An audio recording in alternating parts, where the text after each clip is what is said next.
Hello बच्चों, last time हमने reproduction chapter में देखा था वेजिटेटिव रिप्रोडक्शन। आज हम पढ़ेंगे सेक्सुअल रिप्रोडक्शन।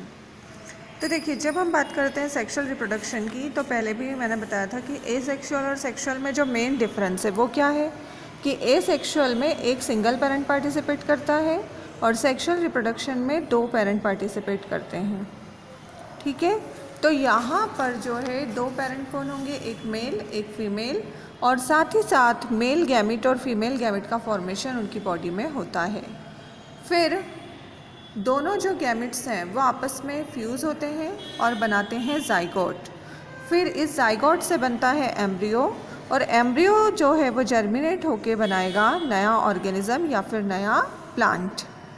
ठीक है, और जब नया ऑर्गेनिज़म और नया प्लांट बन जाता है तो उनमें होती है ग्रोथ और वो पहुंचते हैं मैच्योरिटी के स्टेज तक। और जब वो मैच्योर हो जाते हैं तो वो भी किस चीज़ के लिए सक्षम हो जाते हैं, सेक्सुअल रिप्रोडक्शन करने के लिए।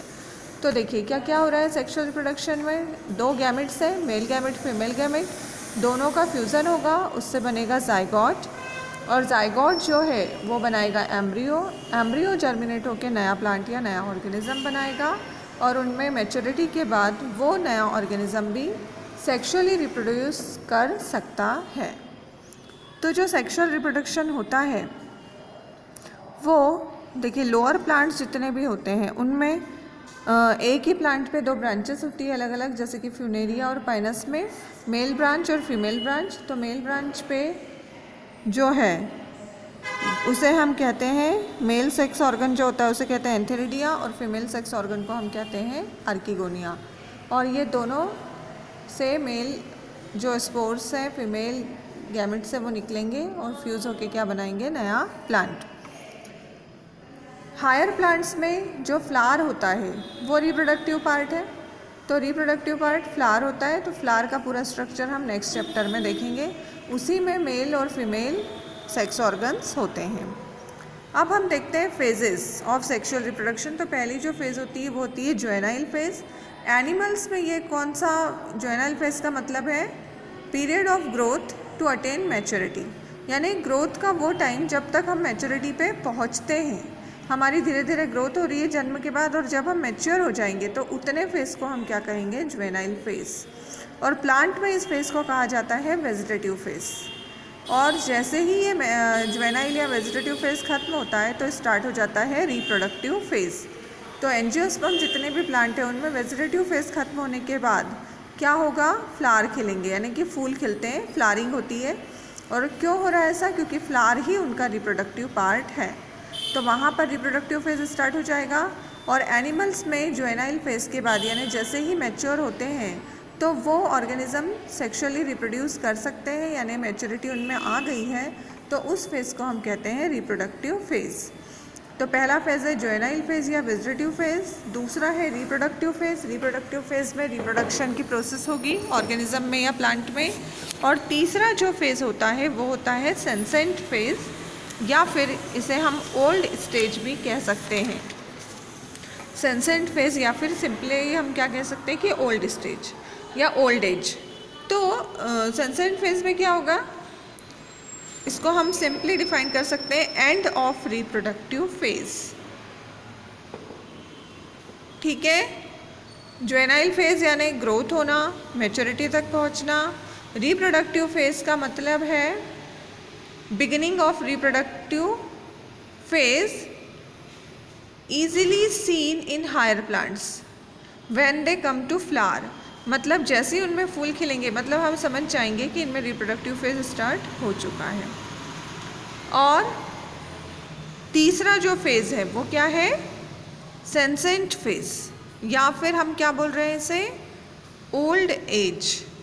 तो ओल्ड एज में क्या होगा, end of reproductive phase can be considered as one of the parameter of senescent phase और ओल्ड एज। यानी जब रिप्रोडक्टिव फेज़ का एंड हो जाएगा तो हम ये मान सकते हैं कि ये जो है कौन सा फेज़ आ चुका है, सेंसेंट फेज़ या ओल्ड एज आ चुकी है। तो तीसरा हो जाएगा सेंसेंट फेज़। और इसमें देखिए क्या होता है, बहुत सारे चेंजेस होते हैं बॉडी में, और मार्फोलॉजिकली, यानी आप उसको आसानी से देख सकते हो। जैसे कि हमारा मेटाबॉलिज्म स्लो हो जाता है, फिर उसके बाद आप स्किन में चेंज देखते हो, हमारे एयर में चेंज देखते हो, आप अपनी सारी एक्टिविटीज़ में क्या देखते हो, चेंज देखते हैं सेंसेंट फेज में। और ओल्ड एज के बाद अल्टीमेटली क्या होती है, डेथ। तो प्लांट्स और एनिमल्स दोनों में ही ये जो तीनों फेज़ आ रहे हैं, जुवेनाइल, रिप्रोडक्टिव और सेंसेंट, उसके लिए रिस्पॉन्सिबल होते हैं हार्मोन्स। और इन हार्मोन्स के बीच का जो इंटरेक्शन है और साथ ही साथ कुछ इन्वायरमेंटल फैक्टर्स जो हैं वो क्या करते हैं, रेगुलेट करते हैं रिप्रोडक्टिव प्रोसेस को और हमारे बिहेवियर को। तो ये सेंसेंट फेज हो जाएगी, उसके बाद डेथ होगी। अब हम देखते हैं फ्लावरिंग इन प्लांट। देखिए अब जो प्लांट्स में फ्लावर आ रहे हैं तो वो कैसे आते हैं, तो जो अलग अलग है सभी में। तो जैसे एनुअल और बाइनियल प्लांट्स जितने भी होते हैं, मतलब एक सीज़न के और 2 सीज़न के, उनमें फ्लावरिंग या तो साल में एक बार होगी या फिर 2 बार होगी। और इनमें आप तीनों फेजेस मतलब वेजिटेटिव, रिप्रोडक्टिव और सेंसेंट आराम से डिफ्रेंशिएट कर सकते हैं, यानी बिल्कुल आइडेंटिफाई हो जाएगा आपको कि पहले ग्रोथ हो रही है, फिर फ्लावरिंग हो रही है और उसके बाद धीरे धीरे पौधा जो है वो ख़त्म हो गया। तो राइस, बीट और मैरीगोल्ड जो है ये, इनमें आप सीज़न में 1 या 2 बार ही फ्लावरिंग होती है। फिर कुछ प्लांट्स में एक ही सीज़न में बहुत बार फ्लावरिंग हो सकती है, सेवरल टाइम्स एक पर्टिकुलर सीज़न में। और कुछ प्लांट्स जो होते हैं उनमें फ्लावरिंग पूरे लाइफ टाइम में केवल एक बार होती है और उसके बाद उनकी क्या हो जाती है, डेथ हो जाती है। ठीक है, तो ऐसे हर प्लांट्स में जो फ्लावरिंग का टाइम है वो क्या है, अलग अलग है। एनुअल और बाइनल मतलब एक सीज़न के, 2 सीज़न के, तो उनमें डेफिनेटली कि 1 या 2 बार ही फ्लावरिंग होगी और उसके बाद उनकी डेथ हो जाएगी। कुछ प्लांट्स में बहुत बार फ्लावरिंग होगी, बहुत ज़्यादा बार एक पर्टिकुलर सीज़न में। और कुछ में केवल लाइफ टाइम में एक बार फ्लावरिंग होती है, यानी एक ही बार उनका रिप्रोडक्टिव फेज़ जो है, और जैसे ही वो फेज़ कंप्लीट होगा तो उनकी क्या हो जाएगी, डेथ हो जाएगी। ठीक है, तो ऐसे क्या है प्लांट्स में फ्लावरिंग जो है यानी रिप्रोडक्टिव फेज़ जो है वो आता है। जैसे कि जो एग्ज़ाम्पल के लिए देखिए, बैम्बू की जो स्पीशीज़ है उनमें केवल लाइफ टाइम में एक ही बार फ्लावरिंग होती है आफ्टर 50 to 100 ईयर, और बहुत सारे अमाउंट में फ्रूट्स बनते हैं और उसके बाद उनकी डेथ हो जाती है। ऐसे ही नीला कुरंजी जो होता है प्लांट, उसमें फ्लावर 12 साल में एक बार खिलते हैं। ये हिली एरियाज़ में मिलता है, केरला और तमिलनाडु के। तो ऐसे जो है ये फ्लावरिंग सारे प्लांट्स में कैसी होगी, अलग अलग टाइम पे होती है। फिर जो हमारे सीजनल आप देखते हैं कि बहुत एक ही सीज़न में एक बार फ्लावर आए, फिर वो ख़त्म हो गए, फिर दूसरी बार उनमें फ्लावरिंग हो रही है, फिर वो भी चले गए, फिर तीसरी बार। तो ऐसे पर्टिकुलर सीज़न में फ्लावरिंग जो है वो होती है। तो ऐसे हर प्लांट और हर ऑर्गेनिज्म में 3 फेजेस कौन कौन से होंगे लाइफ के, जुवेनाइल, रिप्रोडक्टिव और सेंसेंट फेज। क्लियर है ये सबको? अब उसके बाद हम क्या देखेंगे, रिप्रोडक्टिव साइकिल देखेंगे हम, और रिप्रोडक्टिव साइकिल कैसे चलता है और कितने प्रकार के ये होते हैं। तो ये जो थे phases of life cycle, phases of life cycle में 3 फेजेस हो गए हैं, और यही पूरा किससे जुड़ा हुआ है, हमारा जो चैप्टर है रिप्रोडक्टिव चैप्टर से। अब इसके बाद हम क्या देख रहे हैं, रिप्रोडक्टिव साइकिल। तो रिप्रोडक्टिव साइकिल जो है उसका क्या मतलब है, 2 प्रकार के साइकिल हम यहाँ देखेंगे। जैसे देखिए एनिमल्स में जो जुवेनाइल फेज़ होता है वो कैसे पता चलता है हमको, बहुत सारे यहाँ पे मॉर्फोलॉजिकल और फिजियोलॉजिकल चेंजेस होते हैं रिप्रोडक्टिव फेज़ आने से पहले, है ना। आप अपने खुद में भी देखते होंगे, आप सब जो जैसे हम बोलते हैं कि किशोरा अवस्था में आ चुके हैं, एडोलसेंट स्टेज में आ चुके हैं, तो देखिए यहाँ पर एक एग्जांपल लिया है मैंने, ये बैम्बू में जो फ्लावरिंग हो रही है, जैसे मैंने बताया था कि 50 to 100 ईयर्स में एक बार फ्लावर्स में आते हैं। और ये जो कुरंजी है इसमें 12 साल में एक बार फ्लावरिंग होती है और उसके बाद इनकी क्या हो जाती है, डेथ हो जाती है। ये सब हिली एरियाज़ में मिलते हैं हमको। तो ये क्या हो जाएगा, इनका रिप्रोडक्टिव फेज़, यानी जब फ्लावरिंग आ रही है तो वो रिप्रोडक्टिव फेज़ आया और उसके बाद क्या आ गया, इनमें सनसेट फेज़ आ गया, यानी कि इनकी डेथ की तरफ ये जा रहे हैं। तो ऐसे अलग अलग प्लांट्स का क्या है, अलग अलग है। तो जैसे अभी मैं क्या बात कर रही थी कि आप लोग एडोलसेंट स्टेज में आ चुके हैं, यानी मैच्योरिटी आ चुकी है। तो इसके पहले आपने देखा होगा कि जब हम छोटे से बड़े होते हैं तो हमारे अंदर बहुत सारे मार्फोलॉजिकल, यानी कि हमारी बॉडी में स्ट्रक्चर में और साथ ही साथ फिजियोलॉजिकल चेंजेस भी आते हैं। और इनका सबका कारण जो है वो क्या है, हार्मोन्स का इंटरेक्शन और साथ ही साथ इन्वायरमेंट का इफ़ेक्ट। यानी एनवायरमेंटल फैक्टर्स जो हैं वो भी रेगुलेट करते हैं हमारी रिप्रोडक्टिव प्रोसेस को और साथ ही साथ हमारे बिहेवियरल एक्सप्रेशंस को भी। तो ऐसे हार्मोन्स का जो है वो बहुत बड़ा रोल होता है हमारे लाइफ साइकिल के जितने भी फेजेस हैं उनमें। तो ये प्लांट्स की सारी बात हो गई है।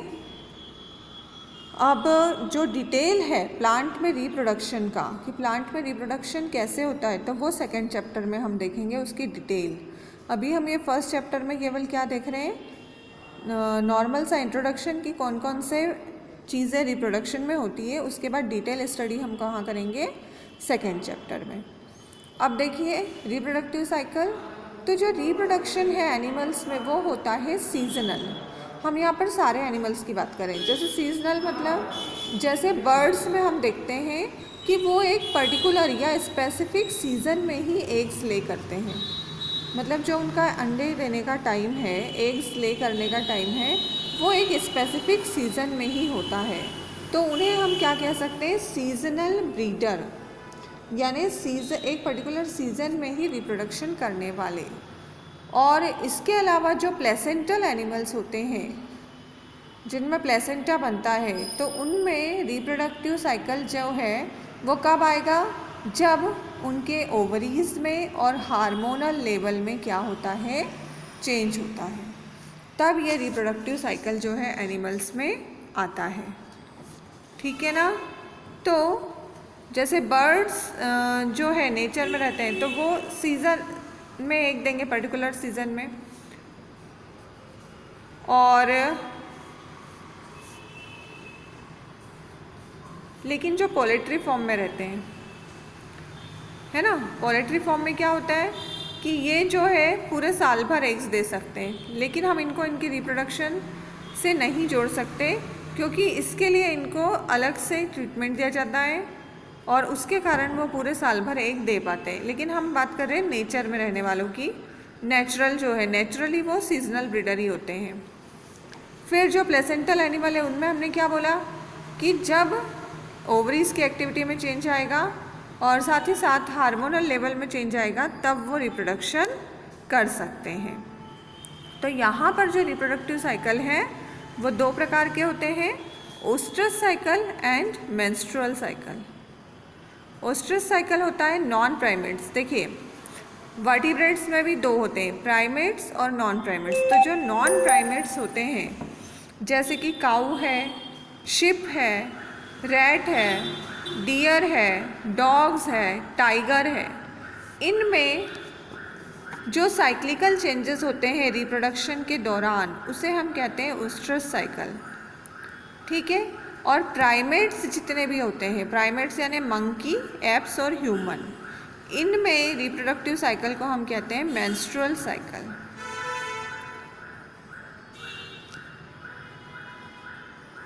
तो ये ओस्ट्रस साइकिल और मेंस्ट्रुअल साइकिल दो प्रकार के साइकिल हमको देखने हैं।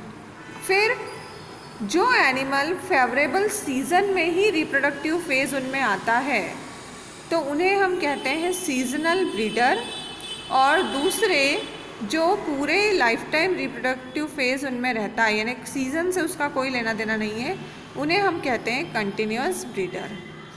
तो अभी हम देखते हैं ओस्ट्रस साइकिल। देखिए अभी हमने देखा है कि नॉन प्राइमेट्स जैसे काऊ, डॉग, रेड टाइगर, इनमें ओस्ट्रस साइकिल होगा और ये एक पर्टिकुलर सीज़न में ही रिप्रोडक्शन कर सकते हैं, यानी रिप्रोडक्टिवली एक्टिव एक पर्टिकुलर सीज़न में ही होते हैं, इसलिए इन्हें हम कहते हैं सीजनल ब्रीडर।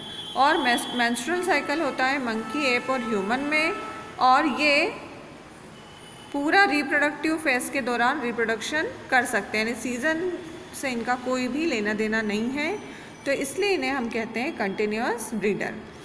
ओस्ट्रस साइकिल मिलता है नॉन प्राइमेट्स में, मेंस्ट्रुअल साइकिल मिलता है प्राइमेट्स मैमल्स में। मैमल्स ही सारे, लेकिन नॉन प्राइमेट्स में ओस्ट्रस साइकिल है और प्राइमेट्स में menstrual cycle. Then oestrus cycle में क्या होता है, menstruation does not takes place, मतलब मेंस्ट्रुएशन यहाँ पर नहीं होता है, और मेंस्ट्रुअल साइकिल में मेंस्ट्रुएशन होता है। Endometrium is reabsorbed. Oestrus cycle में एंडोमेट्रियम की जो लेयर होती है वो रीएब्जॉर्ब हो जाती है, और यहाँ पर मेंस्ट्रुअल साइकिल में एंडोमेट्रियम डिकम्पोज हो जाती है और ब्लड के साथ रिलीज हो जाती है। Sexual contact is possible only during the period of oestrus और हीट। ओस्ट्रस जो यानी नॉन प्राइमेट्स होते हैं उनमें सेक्सुअल कॉन्टैक्ट केवल इसी दौरान पॉसिबल हो पाता है, और मेंस्ट्रुअल साइकिल वाले जितने भी एनिमल हैं उनमें sexual contact is possible during any period of the year. पूरे रिप्रोडक्टिव फेज़ में कभी भी वो सेक्सुअल कॉन्टैक्ट कर सकते हैं। तो ये इन दोनों साइकिल्स में क्या है, डिफरेंस है, ओस्ट्रस साइकिल और मेंस्ट्रुअल साइकिल। ओस्ट्रस साइकिल को हिंदी में कहते हैं मध्य चक्र, और मेंस्ट्रुअल साइकिल को कहा जाता है आर्तव चक्र। ठीक है, और मेंस्ट्रुअल साइकिल के दौरान ह्यूमन में जो फीमेल होती है उनमें पूरा एक साइकिल चलता है, तो जो जिसे हम कहते हैं कि पीरियड्स का आना और उस दौरान जो ब्लीडिंग होती है, तो वो मेंस्ट्रुअल साइकिल का हिस्सा है। तो ये दो प्रकार के जो है रिप्रोडक्टिव साइकिल पाए जाते हैं मैमल्स में। ठीक है, और इसी से जो है रिप्रोडक्शन जो है वो क्या होगा, पॉसिबल होगा। तो ये दोनों आपको कर लेना है, और इन दोनों में जो डिफरेंस है वो भी बुक में पूरा प्रॉपर तरीके से दिया हुआ है। और इनका जो डिटेल है पूरा मेंस्ट्रुअल का, देखिए इसके आगे के जो 2 चैप्टर्स हैं इसमें केवल हम इंट्रोडक्शन पढ़ रहे हैं। इसके बाद वाला जो चैप्टर है उसमें हम प्लांट में रिप्रोडक्शन का डिटेल पढ़ेंगे, और उसके बाद वाला जो है 3rd चैप्टर उसमें हम ह्यूमन में पूरा रिप्रोडक्शन का डिटेल पढ़ेंगे। तो उसमें हम ये पूरा मेंस्ट्रुअल साइकिल का भी पूरा डिटेल उसमें है, तो वहाँ पर वो आपको क्लियर हो जाएगा। यहाँ हम केवल क्या देख रहे हैं, इंट्रो देख रहे हैं हर चीज़ का। तो ये पूरा आपको समझ में आता ही जा रहा होगा। आई होप कि आपको समझ में आ रहा है ये पूरा का पूरा। तो आप इसके साथ साथ बुक में भी देखिएगा, मतलब ये वीडियो के साथ साथ आपको बुक से भी पूरा देखना है। यदि आप NCERT बुक देख रहे हैं और यदि आप रेफरेंस बुक ले रहे हैं तो आप नवबोध की रेफरेंस ले सकते हैं बायोलॉजी के लिए। उसमें आपको इसकी पूरी डिटेल मिल जाएगी। जैसे कुछ चीज़ें NCERT में शॉर्ट है, तो यहाँ पर आपको पूरा मिल जाएगा, दोनों में डिफरेंस मिल जाएगा साइकिल्स में, और डेफिनेशंस पूरी प्रॉपर मिलेगी। और साथ ही जो ये PPT है इनसे भी आप नोट डाउन कर सकते हैं यदि आपको करना है तो ऐसे आपके जो है नोट्स प्रिपेयर होते जाएंगे। तो ये जो चैप्टर है ये क्या है, इंट्रोडक्टरी चैप्टर है रिप्रोडक्शन का, फर्स्ट चैप्टर। और इसके बाद दोनों में डिफरेंस आपको लर्न भी कर लेना है, ओस्ट्रस साइकिल में और मेंस्ट्रुअल साइकिल में। तो ये डिफरेंस आ सकता है, और किस में होता है ये स्पेशली कि ओस्ट्रस साइकिल हो रहा है नॉन प्राइमेट्स। अब नॉन प्राइमेट्स कौन होते हैं, तो जितने भी ह्यूमन, मंकी और एप्स को छोड़ के। तो बच्चों ये जो है ये हो जाएगा हमारा पूरा रिप्रोडक्टिव साइकिल वाला फेज़। तो इसके बाद जो हमारा ये टॉपिक, मतलब इस चैप्टर का जो टॉपिक आएगा वो आएगा सेक्सुअलिटी इन ऑर्गेनिजम्स। और उसके बाद जो है इवेंट्स, मतलब कौन कौन से इवेंट जो है वो सेक्सुअल रिप्रोडक्शन में होते हैं। तो इवेंट देखिए कौन कौन से होते हैं। पहला होता है प्री फर्टिलाइजेशन इवेंट, मतलब फर्टिलाइजेशन के पहले वाला। तो फर्टिलाइजेशन या निषेचन क्या होता है? जैसे हमने बोला कि सेक्सुअल रिप्रोडक्शन में मेल और फीमेल गैमेट फ्यूज़ होते हैं, तो वो जो फ्यूज़न है, fusion of male and female gamete is called fertilisation. तो फर्टिलाइजेशन के पहले वाला इवेंट जो है वो कहलाता है प्री फर्टिलाइजेशन इवेंट। ठीक है, पूर्व निषेचन की घटनाएं, यानी निषेचन के पूर्व जो घटनाएं हो रही है। तो इसमें क्या होगा? गैमेटोजेनेसिस और गैमेट का ट्रांसफ़र, यानी युग्मक जनन और युग्मक का स्थानांतरण। सबसे पहले देखिए, हम बोल रहे हैं कि मेल और फीमेल गैमेट तो वो बनेंगे, तो वही क्या कहलाता है? गैमेटोजेनेसिस। उसके बाद होता है फर्टिलाइजेशन का इवेंट, यानी जब फर्टिलाइजेशन होगा, और उसके बाद होता है पोस्ट फर्टिलाइजेशन इवेंट, यानी निषेचन पश्चात की घटनाएं। पोस्ट फर्टिलाइजेशन का मतलब क्या है? जब फर्टिलाइजेशन हो गया तो अब क्या बनेगा? जाइगोट बनेगा और एम्ब्रियोजेनेसिस की प्रोसेस होगी, यानी कि एम्ब्रियो बनेगा धीरे धीरे। तो ये दो जो हैं वो इवेंट हैं, प्री फर्टिलाइजेशन इवेंट और पोस्ट फर्टिलाइजेशन इवेंट। ठीक है, तो प्री फर्टिलाइजेशन इवेंट में हमको क्या देखना है? सबसे पहली जो प्रोसेस है इसकी वो है गैमेटोजेनेसिस। तो गैमेटोजेनेसिस का मतलब होता है युग्मक जनन का process of formation of two types of gamete, mail and female. It is called gametogenesis. और गैमेट्स जो हैं वो हमेशा कैसे होते हैं? हैप्लॉइड। हैप्लॉइड यानी सिंगल वाले। हैप्लॉइड मतलब हैप्लॉइड गैमेट्स। और जब दोनों हैप्लॉइड गैमेट्स मिलेंगे तो क्या बनेंगे?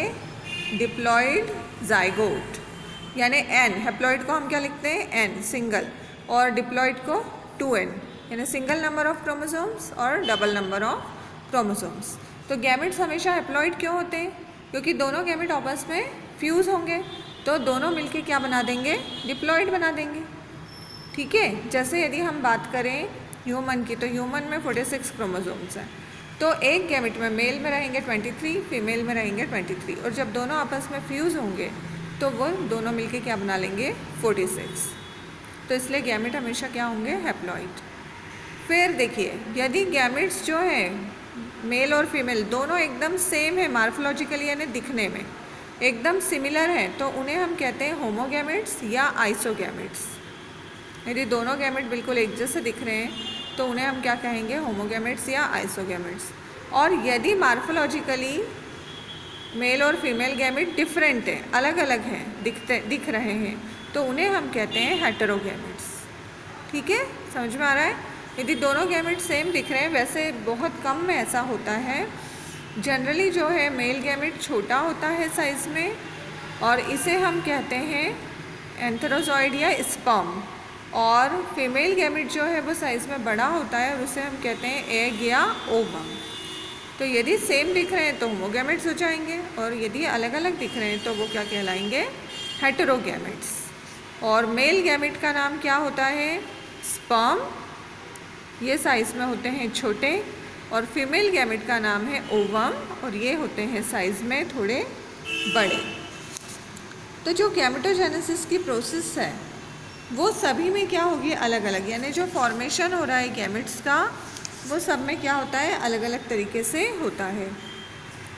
जैसे कुछ एल्गीज जो होते हैं उनमें दोनों गैमेट एकदम सिमिलर दिखते हैं, उनको हम अलग अलग नहीं डिफ्रेंशिएट नहीं कर पाते कि मेल कौन है और फीमेल कौन है, तो वो कहलाएंगे होमोगैमेट्स। और most of the sexually reproducing जो ऑर्गेनिजम्स हैं उनमें दोनों अलग अलग ही दिखते हैं, और उनमें क्या कहलाते हैं? ये हेटेरोगैमेट्स। तो ऐसे ही गैमेटोजेनेसिस की प्रोसेस होगी। और उसके बाद क्या होता है?